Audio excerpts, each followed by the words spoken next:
he would come in and say, "Oh, haven't seen any results. This isn't working." And he's all negative and complaining. And his wife is like, "Yes, you have." Cindy's like, Ronnie, yes, you have. What are you talking about?" And she's like, "But you've been drinking every night anyway. Like Doc told you not to, and you're eating like crap, traveling. You're going to fast food all the time. You're not working. You're not doing anything right." Basically putting him in his place. But what was cool was the body scan didn't lie. The InBody showed improvement in body fat percent and in visceral fat. So I was able to show him that despite all the bad things that he was doing that he knew he shouldn't have been doing, he was still getting results, and it was objective, quantifiable data they couldn't argue with. And that's where it comes in handy, where a lot of times people can't subjectively notice a difference sometimes, or they forget, or they choose to not remember where they were and where they are now. And so I love it because it helps you kind of quantify it also.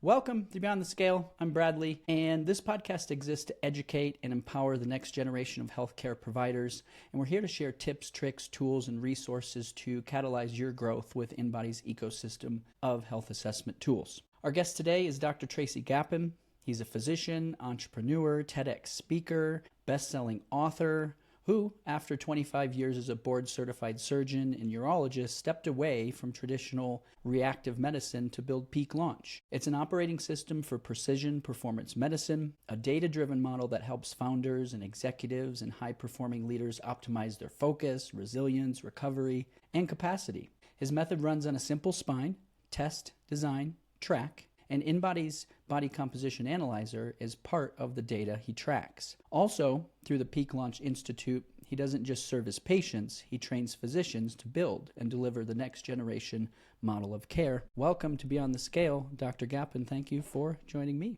Oh, thanks. Glad to be with you today. Awesome. Well, tell me, where'd you get your start? Where along your journey did you know you were going to become a physician? Where did that inspiration come for you to start going down this path? Yeah, I knew I wanted to be a doctor when I was in fourth grade, and I was fascinated with the idea of biology and science. And my mom was a nurse, which I'm sure had some influence there. But I knew all through my childhood that I was going to be a physician. And I went to undergraduate at Texas A&M, then went to medical school in Dallas, and then I went to University of Florida for general surgery and urology training. And then I joined a very busy practice in Sarasota, Florida, where I spent about 20 years in a high volume urology practice. So that was my career on the other side. Tell me about what it was, maybe about your mom, or what inspired you to trust that path and know that that was the place that you wanted to go. What a great question. I went through life never knowing why. I just knew I was going to be a doctor, and such a fascinating question to ask. And you'll find out in a minute that's actually the perfect question without you even realizing it. But I knew it was my whole life. It was because of the science, and I knew I was going to be a surgeon. In fact, I knew like that was like my mentality. But what I've actually learned recently, Bradley, through some personal transformative experiences that I've gone through recently, was that, like so many people, I had trauma in my childhood, and I did not recognize that it affected me at all. We're good at compartmentalizing it. That doesn't affect me. I can do my job and perform, and that was the past, right? We could think about it, but it didn't really affect me. In fact, what it did was it is what drove me to be a doctor in the first place. And now I see in hindsight that I'm an entrepreneur. I love building a team, building a business, really creating a movement, and building a great company that has real meaning. Why I became a doctor was for the achievement, for the success, for the reputation, the title, the prestige, the comfort, and the love and acceptance from mom and dad. And it took me 40 years to learn that. But what I now recognize is that, I had altruistic intentions. It's not like I went into it with ill intent, but it was all I knew. And it was because that's how achievement's how you get love, and that's how you're accepted. And I think it's a very common pattern among a lot of driven, successful leaders, where we do stuff out of a need to please others, out of a need for constantly reaching that next level. And, now we'll talk a lot about what I do now, but a lot of what it is focused on this concept of pressure and capacity. And we all have so much pressure on us every day. It's pressure to generate revenue for the business, pressure to be a good dad or mom, pressure to be a good spouse, pressure to be a leader in your community, pressure to be an employee or employer, all these different hats that we wear, and they're heavy and it's pressure. And a lot of us are wearing multiple hats at one time, and you just keep grinding away and grinding away. And I think that pattern, the pattern that made me become a doctor, in fact, is the same pattern that is ultimately our downfall and breaks us down from the inside. That was a Let's lot more go. than I ever thought I'd be sharing with you here today in the first Let's 10 minutes go. alone. Yeah. That's why I do this. You know, InBody is a great tool, and I have the fortunate opportunity to talk to amazing people like yourself. And what I really hope to do on this podcast is connect deeper with the human that's here and how they use the tool through the lens of it, right? You came to InBody because it's a great tool, but you and how you operate and your capacity to share your vision with people is more important to me here on this, and that's why I start there. You know, a lot of people go through their whole life and they don't really think about that piece right there. And if we just Yep. opened up a doorway into somebody's mind and we shared with them and they're thinking like, wow, what now? Right? Yeah. Yeah. Talk to that person. What would Thank you you. share with them? Yeah, and thank you. This is a great space to share this because this is really like my evolution to the next level as well. So, I was a doctor for so long, I always will be, but in a very different way now. And what I learned through my personal experience now was that, being a doctor is the same trauma that I experienced as a kid and a lot of us experienced in our childhood. But the trauma of it never being enough, the trauma of always having to take care of somebody else and put your interests behind them and self-sacrifice and neglect. And that's the pattern that really breaks us down as leaders, entrepreneurs, executives, doctors, whatever you may be. And so now what I see so clearly is that I perpetuate that cycle my entire urology career of you just neglect yourself and you focus on everyone else but you. And I think that's what creates a real deficit from a professional standpoint, but also personally as well. And so what I have done is in the last 10, 12 years now is I evolved from a physician to an entrepreneur. And I talk about this in my book coming out in October called Doctor 2.0 of how it's having a very different mindset of no longer being the practitioner who's grinding, but instead being the architect and being the CEO and being a leader. And it starts with having that very different perspective and mindset and finding ways to work smarter and not harder. And the tagline of the book is build a practice that you love. And I got to tell you, like, I freaking love what I do now. And we'll talk about all the tools like InBody and other fun stuff that we use. But that aside, I just love building a team. I love having a bigger impact and I love changing lives in a very different way than just grinding it on call nights and weekends in the hospital. Yeah. That point come along for you where you felt that grind and you were feeling burnt out and you realized something had to change? Yeah, I was about halfway through my urology career. So that was now was about 15 years ago, maybe 12, 15 years ago ish. Where I am fat, I am exhausted, I am stressed out, I'm miserable. And they say surgeons are assholes. It's true, we are. But I see why now that I'm on the other side. I see why we are because it's who you become. And so, yeah, Bradley, I don't think burnout even does it justice. I reached a point where I was about to walk away from medicine entirely. I'm like, I just got to for a survival perspective, just do something else. But I found this entire new world of practicing medicine in a different way. But yeah, I hit a wall where I just couldn't do it anymore. I didn't have the same passion for it. I was a shell of myself personally, and from a health standpoint, I was a mess, and I knew something had to change. And my wife and I had our first son on the way as well at that point, so that's when I knew it was really time to make a change. What did you learn? Were there mentors? Was it books or what opened up this new vision for you to go down this path?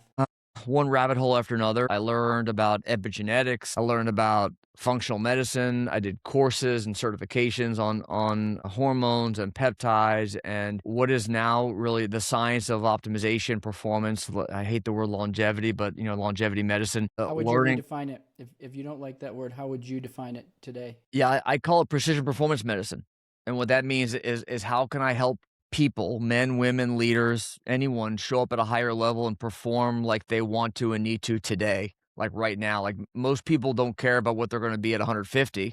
I think of longevity as the outcome, think of performance as the focus. And that may be like for me, performance means working my butt off all day, but then having enough left in the tank to be an incredible dad for my 2 kids when I'm done at the end of the day as well. Otherwise, it doesn't matter. Otherwise, it's not worth it at all. So it's that different lens of what are we doing this for? What's the purpose of it all?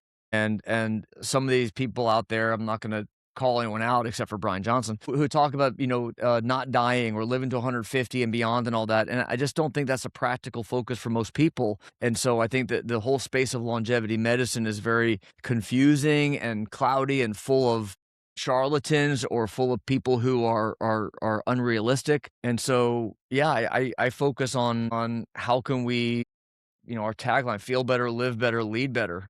And that means like right now. And that's a very different perspective. Yeah, and there's a human in there that has intrinsic desires. We think I think medicine thinks of objective data, right? InBody gives you objective data, but beyond the data, there's a human there that has Yeah. a purpose and a mission and values. And I think the foundation of what medicine can provide beyond having a pill or an injection for this and that is Yeah. helping guide somebody to align with their purpose and their mission and their values that guide the direction that gets them to where they want to go. Yeah. That's right. Yeah. I'll give you a great example. One of my patients, 62 years old, and he came in and his main focus was energy and recovery and strength. Now, the question is why, right? And if you don't ask that question, you're not going to get the result that he's looking for. So if I just prescribed him hormones and peptides and a bunch of supplements and had him focusing on his nutrition stuff and sleep and all the gut work and all the things that we can do and tracking body composition and metrics and all that, none of that stuff matters if I don't actually help him reach his goal. And that requires you actually know what that is, and it requires you dive deeper. And like you pointed out from the very beginning, it's the human element that AI can never accomplish, and it's understanding what's the why behind the why. What's the real reason he's here, looking for energy and strength and recovery. And in fact, what it was when I was able to peel away the onion and dig deeper and deeper and deeper with this guy, this was it. He wanted to play pickup basketball, like he had a whole. That was his favorite sport, favorite thing to do. But it wasn't enough just to play pickup basketball. His exact words were, "I want to be relevant on the basketball court." And he's playing pickup basketball with these guys who are younger. They're never passing him the ball. He's there. Has aches and pains. He's constantly injured and can't play. And that was his only wish, is he just wanted to be relevant on the basketball court. And so getting him energy, strength, and recovery is not enough if I don't help him achieve that North Star goal. That's what we're talking about here. That's the real difference. How does that shift the direction of care for him in the process? Yeah, it's transformative when you focus on what are the real things that are going to move the needle for that particular goal, that outcome. We have a target in mind. We're not just throwing a bunch of stuff at it and seeing what sticks and putting them on a stack of peptides and looking at metrics that don't matter. And that's really, I think, the big difference. And it's being lost. A lot of this longevity medicine stuff is a bunch of noise in many aspects if you don't focus on that human element. Yeah, so much of it is about the peptide, right? Or the protocol or the therapy.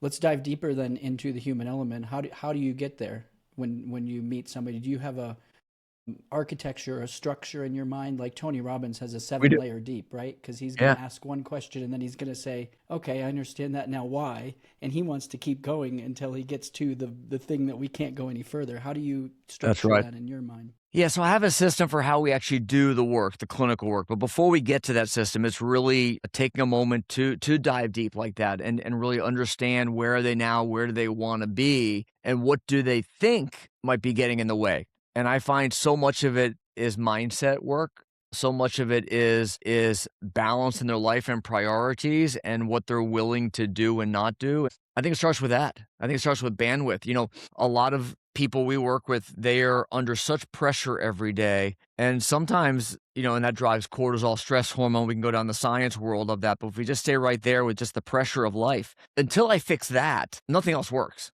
Right. Until I can help alleviate the stress and the pressure of their life, I can throw all the hormones I want at this guy and he's still in a catabolic breakdown state. And so getting clear on the mindset and getting them clear on how they can commit to change is a big part of it, because it's not a matter of just prescribing a bunch of molecules. That's not going to get people where they want to go. Yeah, there's an opportunity cost for somebody coming to see you and you layering on more things for them to do when the stress pharmacology in their body can't handle anymore. Yeah, right. And you gotta sacrifice something in order to oftentimes get to something that you want. That's right, yeah. It's interesting, so many guys especially are, waking up at 4:30 in the morning to go hit the gym for an hour before they go to work, and that's actually their downfall. It's actually too much of a good thing can actually be what's breaking you down. And so, yeah, you're spot on that it's about understanding what are the drivers and getting them in the right mindset to be open and willing to make change as well. Yeah. Your TEDx talk was titled The Men's Health Crisis. What's the crisis? Take me back to that. Testosterone levels are about half what they were 20 years ago, and they're continuing to decline by about 1% a year or so. Okay, we're talking specifically free testosterone, which is the bioavailable active forms. Levels are declining. Fertility rates are down about 50% as well. Powerful study out of Israel showed us that. 3 longitudinal studies showed us testosterone levels are declining. We're seeing worsened metabolic health, blood sugar regulation control. We're seeing worsened obesity, and we're seeing a significant decline in men's health. It doesn't get any attention. No one's talking about it. Well, we're starting to talk about it now, but for a long time, no one was talking about this. No one was talking about how men need to step up and start recognizing there's a problem and be willing to take charge of it. And so the TEDx talk I gave was all about it's time to start being more proactive.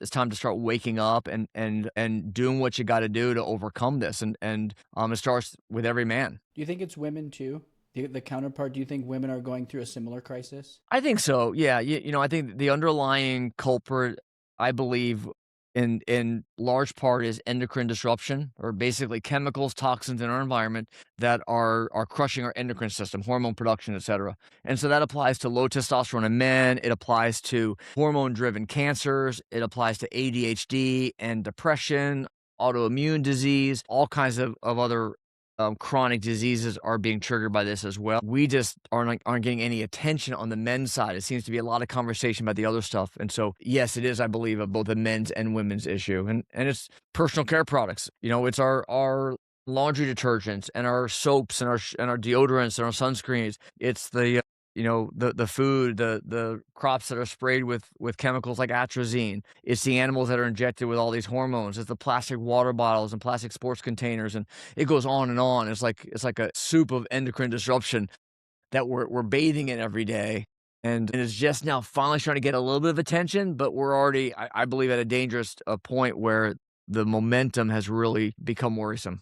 I zoom out and I think about the momentum that you had in your career in urology and surgery, and the breaking point that you met in your career that pushed you to the point to get to where you're at now, is the same thing that's happening globally in healthcare, where the legacy architecture and structures drove systems to allow products to get into place that has now, over the last few decades eroded our health. And I feel like healthcare itself is going through this awakening where there's more people that are getting attention and they're thinking about it and they're pointing to the things that are wrong and they're making the change happen. Yep, for sure. Okay, so you get a patient that comes in to the clinic and understanding this crisis that they're in. Where do you start? How does that, we talked about the journey, you getting to know the person and their mission.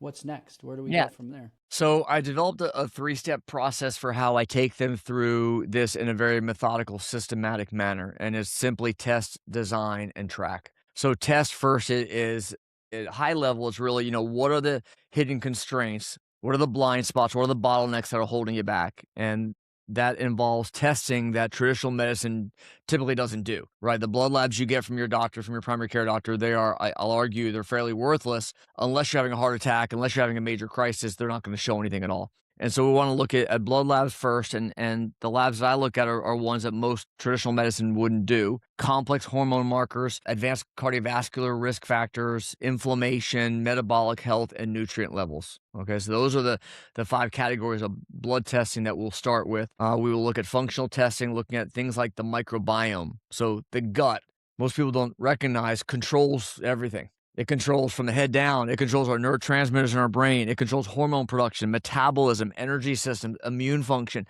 And in many ways, it's tied directly to our longevity. And so we test the microbiome. We look at, I mentioned earlier, cortisol, stress hormone. We measure cortisol and advanced hormone metabolism, because a lot of the where hormones work is not necessarily the hormone itself, it's the breakdown products of those hormones that are active as well. So we look at Dutch testing for that. We do body composition scanning. This is where the great InBody device comes in, because I want to know not your weight. Your weight is fairly irrelevant. I want to know your lean muscle mass. I want to know your body fat, your percent body fat. Most importantly, I want to know your visceral fat. That's the fat that's going to be promoting inflammation and producing these inflammatory cytokines that can trigger risk for cardiovascular disease. Look at things like a VO2 max, which is a cardiorespiratory fitness test. It measures basically your fitness level, and we can track that over time to hopefully see some improvement. Look at grip strength. We look at metabolic rate. We look at nitric oxide salivary testing. We look at genetics. Genetics, a cheek swab can give us hundreds of thousands of genetic snips or help us understand what does your body respond like, especially nutrigenomics, which is the science of how our bodies interact with our food and what foods are best for our genetics. That's really helpful to help people understand. The question I hear all the time is, what do I eat? What should I be eating? Right. And you have all these people on Instagram and X and Reddit threads telling you what you should be eating. No, this is the perfect diet, that, and they're battling over saturated fats and meat and plants. And by God, your genetics give you the answer to all that stuff. And it varies. If you're an Alaskan Eskimo, or you're from Japan, or you're from Africa, I promise you the ideal diet is completely different for you. And so that's why genetics are so important based on your ancestry. So that's really just a starting point, Bradley, to understand like what are the blind spots, what are the areas we need to focus on, and where do we go from there? That's a lot of information to get. It's a ton. How long does it take for you to go through that process? Is it one time? Is it a week, a month, or? Typically, we can get all the results back in a couple weeks or so. Yeah, all that's pretty. We've perfected the process of gathering the data. Now, if someone is virtual, so we work with patients around the country. But if someone comes into the clinic, we can get a lot more done quicker when they're there in person. But otherwise, we can do a lot of it remote. And in this day and age, telehealth is kind of where a lot of people are going. Either way, but yeah, a couple weeks to get the results back. So now you're sitting and you're looking at all this data. Yes. How do you then maybe like tier the approach? What is there kind of like a structure of pillars that you're thinking about helping somebody down? Yeah. So again, it's test first, and now that you have all the data, that doesn't help you until you come up with a plan. And the plan is the design step. So design is second, and this is where you really create your personalized plan based on all the testing that we've done, based on understanding what's right for you. And I think the key here is to synthesize all the data to understand what is I'm going to start with the concept called the core three. And I've created this concept of the core three because what I find is so common at this step right here, Bradley, is people will do all these tests and then throw the kitchen sink at the guy, man or woman. 12 supplements, 4 hormones, 6 peptides, and a bunch of other molecules and stuff and tests. And it's overwhelming to someone who's already filled with pressure and stress. And it doesn't really help focus on the lowest hanging fruit that I think is really key. So the core three is simply, what are the things that are going to move the needle right now, right here, first and foremost? And those 3 things typically are things like hormones and sleep and blood sugar. Or maybe it's gut and stress and mitochondria. I don't know, but the testing will show us what are the 3 areas to focus on first. And then every quarter we will evolve and we'll adapt that depending on where people are. Okay. So that's first. That helps us narrow down what do we do? Because the question is, I could do 18,000 different things with this person. Then I take them through the 3 pillars that you're referring to. And for us, it's repair, restore, and optimize. So repair, we're going to repair the foundation. And the key with that is nutrition, it's hormones, it's gut, and it's sleep. Okay, those are the big ones by far. Then it's restore. It's restoring capacity. It's that pressure versus capacity concept of helping people be able to handle the pressure in their life. I can't reduce stress. I think it's BS. Anyone says just lower your stress. Nonsense. We all have stressful lives. We have a lot of weight on us, but can we increase capacity? This is where we look at metabolic health. This is where we look at toxins. This is where we look at musculoskeletal strength and fitness level. I don't put fitness in the beginning intentionally because most people aren't ready for that yet. The mistake is to try to stress a stress system with more workouts. And so sometimes less is better in the beginning during that repair phase. Restore is where now we're trying to restore capacity and trying to build up that that fitness level. And then finally, optimize. Optimize is where you have all the fun molecules, you have the peptides, you have the regenerative tools, you have the biohacks, all the fun, sexy stuff. And I've created this analogy of you're baking this cake, this amazing cake, and you have all the ingredients of this cake. And if you're baking cake and you miss an ingredient like the baking soda, that cake's not going to rise. So that just points out that any one of those things I've listed previously, if you miss one, you're not going to get the results you want. Then you bake this cake, and now you get to put the sexy frosting on top of that cake, right? That's the fun stuff. That's the peptides, the molecules, the biohacks that people want to jump for that stuff first. They want to chase performance first. But I believe your biology drives your state drives performance. And so focusing on the biology is critical. When you get to that third optimized step, that's when we start to add in the fun stuff. And so it is very sequential and methodical in how we approach this. And again, some people need more of one thing than another. But if you go straight for the molecules and the biohacks, you're putting the cart before the horse. How important is education in this process in terms of you're collecting a lot of data, maybe that people aren't familiar with, and you're helping guide their path with that information? And I can imagine that some patients are probably like, yeah, I'm just going to do whatever you tell me to do, and they do it. But others, I feel like, might need some, backfilling of awareness. And does that education and knowledge a big part of what you're doing in your process? Yeah, it really is. And I think a key point to drive home there is that takes time. The touch points with the patient is what I believe is paramount. To spend time teaching them what the data means, how do we fix it, how do we focus on that, and then how do you implement that in your life? And what you're describing is not a quick visit. It's ongoing, continual touch points. And so when I built our company, when I built Peak Launch, I intentionally made an integrated model where every patient works with not just a medical provider, but they work with a functional medicine trained coach as well, who talks to them about nutrition and sleep and going through the microbiome testing and talk about their fitness routine and how to implement it and put all these pieces together. That just takes time. It takes time and consistency. And most medical providers, doctors, MDs, DOs, nurse practitioners, PAs, they're so focused on the medical stuff, the blood labs and the peptides and the hormones that I believe what's most important is that lifestyle stuff. And that's where the coaches come in. Yeah, and where it takes my mind is like the business model, right? So if somebody comes in and we do these tests and then I throw the kitchen sink at them, it's because I need to make money. I'm making profit on all of these. And what I hear you saying is you need more touch, you need more time. They might not start these things. How does the business model change in your perspective of treating a patient that you're maybe not getting them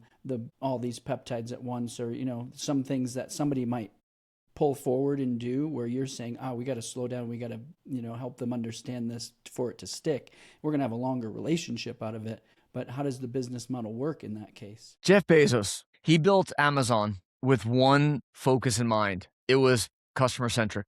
It was all about how does he create a perfect experience for the customer, right? And that's what ultimately led them from just selling books to now they sell everything, right? I look at it from the perspective of how can we create a perfect client experience? And that means getting results. Because if I don't get results, it's all outcomes now. Like when I was in my urology days, Blue Cross is going to pay me either way, no matter how good of a job I do or don't do. If I'm a jerk or not, if they like me or not, I don't care. I'm still getting paid, right? It's a very different world now, though, where we have to actually provide service and value and results. And we have our core values are based on first and foremost, how do we create a perfect client experience? And so everything we do, we spent hundreds of thousands of dollars on building a custom app, and I've overhired to have a fully trained staff, and it's all focused around how do I create that perfect client experience. And I just know when you do it the right way, when you take care of your customer, your patient, that it's going to pay off in the long term, and they're going to refer and they're going to stay with you forever. And so it's not about throwing a bunch of peptides at them. It's about getting results. Yeah, there's definitely a shift happening in value and outcome based in medicine, and the legacy architecture in healthcare was built on billing codes and insurance companies. And that's why it was limited, right, in the capacity of what we're going to test for, because we're just got to bill for this, and that's how we're going to make our money. That's breaking. Exactly right. That's right. And the model's changing. Yeah. What kind of advancements are you most excited about in your field of precision medicine? I am most excited about PLX, which is the app that we're building for our patients. And again, we do that to serve them.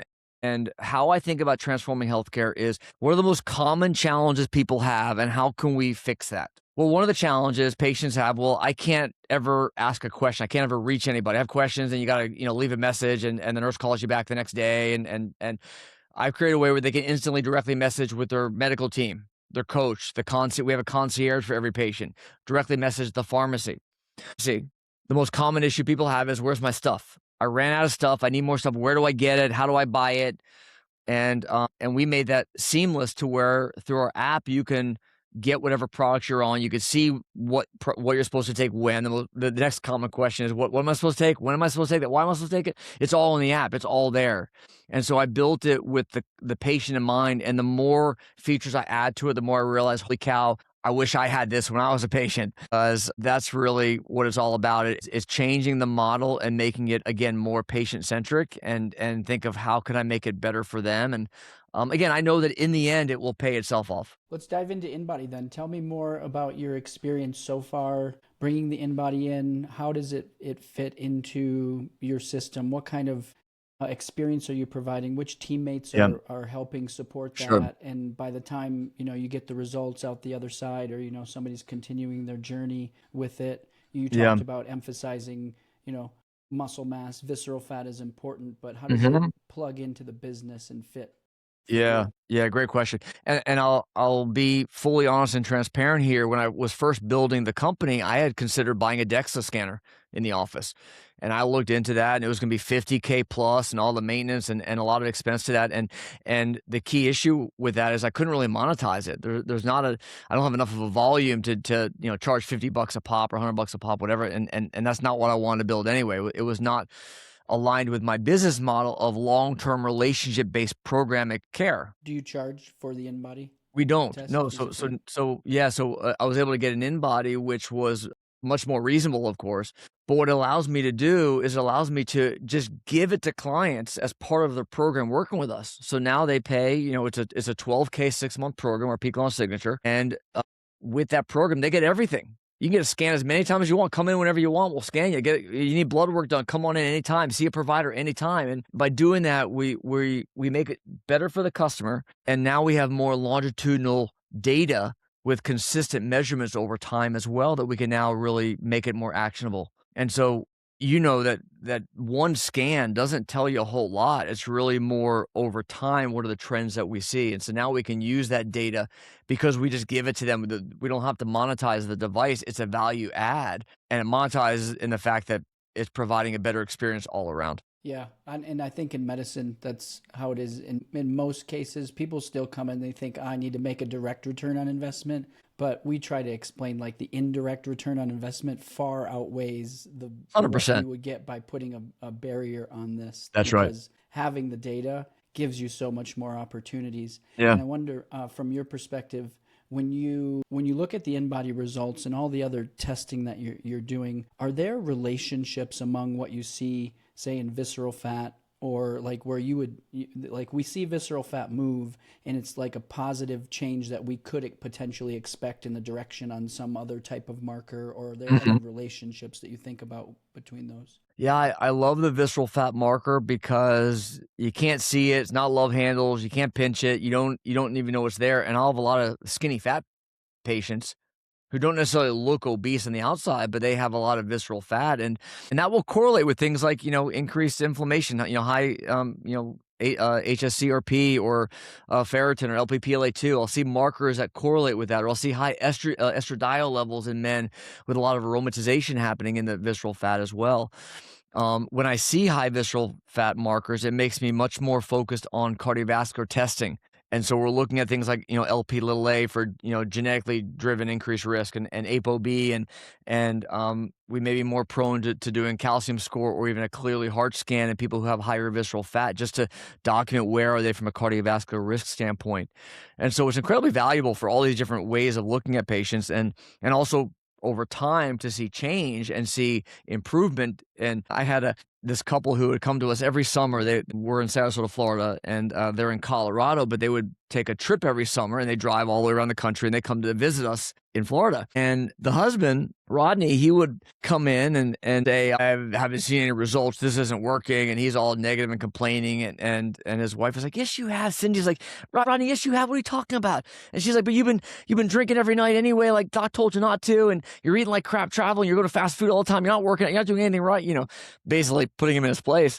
But what was cool was the body scan didn't lie. The InBody showed improvement in body fat percent and in visceral fat. So I was able to show him that despite all the bad things that he was doing that he knew he shouldn't have been doing, he was still getting results, and it was objective, quantifiable data they couldn't argue with. And that's where it comes in handy, where a lot of times people can't subjectively notice a difference sometimes, or they forget, or they choose to not remember where they were and where they are now. And so I love it because it helps you kind of quantify it also. Or they succumb to the criticism of their wife. Yeah, exactly right. That's right. What would you do if somebody had low muscle mass? Would that indicate to you a direction? Like you said, visceral fat leads you down the cardiovascular path. And what about low muscle mass? What does that trigger for you? Yeah. So when I see that, I think more of a catabolic pattern. I think more, high cortisol. I think more of, low hormone, low testosterone. I think of things like, things you wouldn't think of, like poor sleep. A lot of times poor sleep puts you in a catabolic state where, you're not able to build muscle. Or it could just be simply a lack of attention to strength training. And a lot of the, men in their 50s and 60s, they're not training at all. They're not focusing on building or maintaining lean muscle, and they lose it. And they're not getting enough protein intake as well. And so there's a lot that I look at in terms of, nutrition and sleep and stress and hormones that all correlate with that. And it's not a matter of, again, just looking for some magic peptide that can help build muscle. It's about all those other pieces that come into play. What about hydration and water? How do you approach that through the lens of the InBody? Yeah, I honestly don't use that part as much as I probably should or could. I think in general, most of my patients are dehydrated in general. I think they don't take enough salt either. I think salt's bad. Salt's not you needed. Most people when you're dehydrated actually need more salt too. So yeah, we don't use as much as we probably could or should, but I know that's certainly a valuable component of the InBody. Yeah, we're all bioelectric beings. That's right. Minerals are important. Exactly. There you go. Water carries it through our body. So we could start looking at hydration, and I'll teach you some things about looking at that, where you could just divide the amount of total body water somebody has in their lean mass. So away, we get a percentage of your overall hydration of the metabolically active tissue. So that could be a first place to start. And a normal score for that is 73.3. So if somebody's above that, they're probably retaining more water. If they're below it, then they might be dehydrated. But everybody's different. Yeah, lifestyle, medications, all kinds of things like that. But then the next layer to that is the intra and extracellular water, and looking at, do we have enough water in our cells? And in addition would be, do I have enough muscle? But then the other part is, am I holding on to that water outside my cells? Do I have a lot of edema, where somebody who's an athlete that has a more efficient metabolism is not holding on to that water and probably also getting it in their cells? But that could be a direction where we could start looking at, because you have the data, and we can start looking at the data, and it'd be fun to see. Okay. What else? Anything else related to InBody that you think is important to share? Yeah, I really like to emphasize with my patients that the weight doesn't matter. They're so focused on weight and BMI, and I actually tell them to just cross those numbers out. I don't even care. And I look at those first three bars as like a C, right? You want to be an inverse C, you want a backwards C, and I help them. I make that so easy for them to visualize. I just draw a C, connecting the dots, and typically what we see is that C is the wrong way, right? And there's too much fat, not enough muscle, and so I help them really focus on that as just an easy visual to understand where they are. For some men, it's very clear you obviously need to build more muscle. For some men, it's clearly a fat problem. Sometimes it's both. Yeah, and it's cool to see on the C, the I, or the D shape. The D is the inverse C. So over time, you can see that morph, right? So we can see more granular change in the proportionality of how those relate to one another, where your C is shrinking. Yeah, that's right. Okay, so you said you don't charge directly for the InBody, and it's kind of built into your system in terms of value that you're providing. What other types of return on investment do you think you've gotten from the InBody specifically? So we use it as a lead as well, like a lead magnet for people. So what I mean by that is we've used it at events. I find now I love talking about sales and marketing. That's stuff that lights me up now. You wouldn't think it for a doctor they would, but I love that area. And what I find is offline is the new online, basically, and giving talks, especially local community talks to small groups where you can share knowledge and provide resources and value will drive sales, right? It will generate new clients, new customers, new patients. One of the best ways that I found to provide extra value is we just bring the InBody with us, and I'll give a talk, and then I'll have everybody there do a scan before the talk, and then I'll just share information. I'll help them understand what their scan means. And like, oh, how do I deal? Oh, high visceral fat. Oh, low muscle. What do I do? And there you go. Now that generates conversation, and it costs me nothing. I already have the device, right? I bought it years ago, and now I get to actually use it to leverage it to provide extra value. And people love it. It's a great tool. It's a great information that people can take with them. And then, if they work with us, continue to see trends over time. How do you continue to build that relationship from offline in person with them there? What's your sales and marketing strategy to get them to continue to work with you? Yeah, so a couple different ways of doing that. Depends on the quality of the audience, whether they are the kind of audience that would potentially enroll, or if they're a little colder. But typically at an event, I'll offer a lab draw, a lab panel, some sort of testing to nurture them, take them to the next step. Right. So we have an offer called Performance Health Diagnostics. It's a blood panel. Function Health does that. A lot of other companies out there do this. You can buy blood labs online. But the key is those come with an AI generated crappy report. There's no individualization. There's no understanding of how does that apply to me. And number two, what the hell do I do about this? And so what we do is we do a blood panel that has a little more than what you get from most of those online places. But then we also include with a medical provider, to now talk about what will we do about this? How can we fix this, and what does that look like, and help nurture them to the next level of the process. So often from a stage, I'll offer some sort of testing package as that next step. And then we have nurture, of course. We have email follow-up and stuff as well. I have a sales team who will reach out as well if they have not purchased a testing package. But that's typically the first step, would be some sort of testing package. How are you thinking about AI in medicine today and what you're doing? Man, we use AI in every department in our company, and we are now in the process of implementing AI agents in every department. And anyone who is ignoring it or doesn't think it's that significant, that you're missing the bigger picture. And I've heard from multiple leaders in the AI space that in 6, 9, 12 months, everything will be run by AI robots, AI agents specifically. And if you're not doing it as well, you're going to be left behind. And so AI is great for, most people use it as like a chat bot. Right, you ask it a question, it gives you an answer, done. You ask it to give you a blog post, it gives you a blog post, done. That's just chatbot. Things like Claude Cowork is where now you can schedule something to be done. Task, review my email inbox and draft some email responses for me to review and send, or organize my calendar, or do research on my clients for tomorrow, something like that, and it'll do that kind of stuff. Now you're more programming. Robots are where you can now they're basically employees in your company, where you can have agents in your marketing department, agents in your sales department, AI robots or agents in your operations department, and they can all work together and communicate together.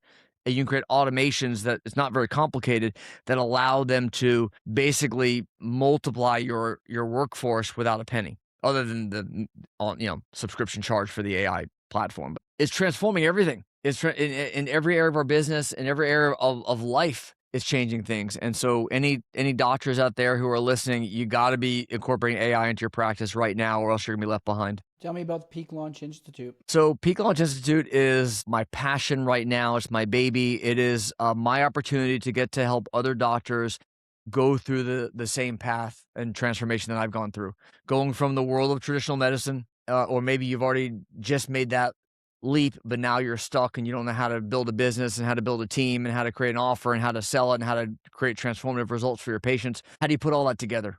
And this is really my passion, is helping doctors reach more people. I remember when I was the practitioner, and every time I was in a patient exam room, I honestly felt trapped. I felt trapped. Not that I wasn't helping this one person. I love helping save lives and create a bigger impact. But I'm helping one person. Now in my practice, I'm helping hundreds of people, hundreds and eventually thousands of people. But if I can help other doctors, now I can reach millions of people. And to me, that's what's really all about, is going from treating one at a time to now I can help millions of people by helping these doctors have a bigger impact. And that's what really lights me up right now. Take me through a journey of somebody who reaches out. We'll share a link for people here in the chat so they can learn more about it too. But what is it? What's the experience like? Yeah, and there are generally, I find, two tiers, if you will, of physicians and nurse practitioners who I'm working with right now who come. First is I'm in traditional medicine. I'm an ER doc. I'm an internist, and I want to get out, and I have no idea what to do. Where do I start? How did you do what you've done? How did you know? I went from making seven figures in urology to zero, but I quickly was able to really ramp that business up and become very successful in a short period of time by putting the right pieces in place. And so I help that doctor understand, how do you make the leap at the right time. Then there are doctors or nurse practitioners who are already in the cash-based world of optimization, functional medicine, longevity, and they're struggling, right? They're not making any money. They can't grow. They can't scale because they don't have a team. They don't have systems in place. They don't have an offer.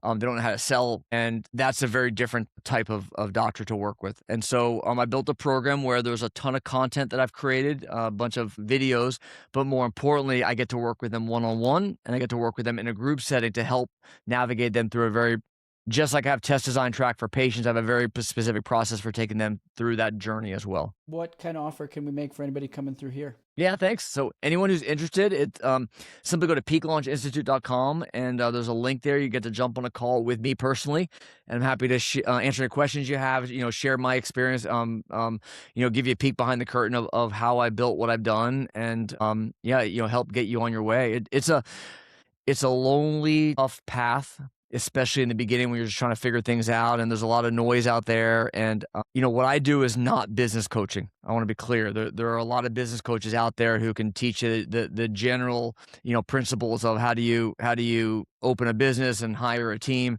What I'm focused on is, how do you build a precision medicine practice? How do you focus on this world, which is very, very different? And having gone through it myself, I bring that experience that I think is valuable. What legacy do you want to leave for the world, personally, professionally? I want to change the way we deliver healthcare. I want to change the way it's delivered so that it is patient-centric, so that it's focused on outcomes, it's focused on non-pharmaceuticals, not insurance model, but really on results, quality of life, and performance. I think of myself, when I was in my urology career, and I hit that wall that we talked about in the beginning, and I went to that concierge doctor. He told me I was fine. He's like, "Yeah, you're fine. Everything looks good. You're normal. You're fine. Your cholesterol's high, so I got to put you on a statin, but otherwise you're fine." And I'm sitting there thinking, well, God damn it, I'm not fine. I know I'm not fine. That's why I'm here, because I'm not fine. And I realized that there's a huge gap in where we are now in our traditional healthcare model to where we need to be. And that's what I'm really trying to do and create a movement around that. That is a blessing to the world. Anything else you want to share? Appreciate getting to spend some time with you today. Again, any of the doctors out there who are listening, I'm happy to help walk you through what that path looks like and give you some tips and tricks of how to build a team. And I think that the key thing to focus on when you're doing this is, it's not like I can just put a bunch of biohacks together. A lot of people like buying a bunch of toys. You go to, I love Dave Asprey's event, but you go there and the whole exhibit hall is full of all these toys you can buy, and then you got to figure out how to sell them. It's not a matter of buying more widgets to sell. It's a matter of, who am I serving? What's the problem I'm solving? And how can I do it better than anyone else? And once you get that nailed down, everything else becomes so much easier, and the decisions become so much easier because you have that clarity. Thank you for joining me today, Dr. Gapin. It was a pleasure. You bet.